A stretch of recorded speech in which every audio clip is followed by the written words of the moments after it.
မင်္ဂလာပါကျမတို့နေ့စဉ်သုံးတရုတ်စကားပြောအတွက်အခုရေးထားတဲ့စာကြောင်းလေးတွေကိုတရုတ်လိုမျိုးပြောကြည့်ရအောင်အဲ့တော့ပထမရေးထားတာဒီဖုန်းအားကုန်သွားပြီတဲ့ဒါဆိုလို့ရှိရင်ကျမတို့ရဲ့ဖုန်းဒီ手机လေနော်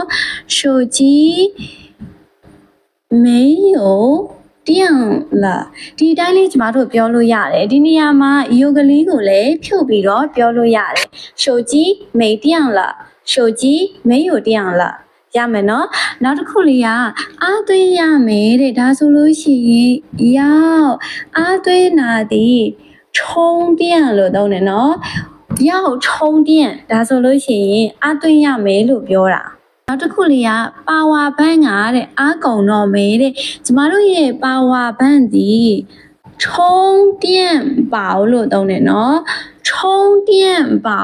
အားကုန်တော့မယ်ဒါဆိုလို့ရှိရင်ရှေ့ကနေပြီးတော့快ကလေးထည့်မှာ快没有电了အဲ့ဒီတိုင်းလေးပြောလိုက်ရုံပဲအဲ့တော့ဒီနေရာမှာလဲဒီရုပ်ကလေးဒီဖြုတ်ပြောလို့ရတယ်充电宝快没电了充电宝快没有电了ရမယ်နော်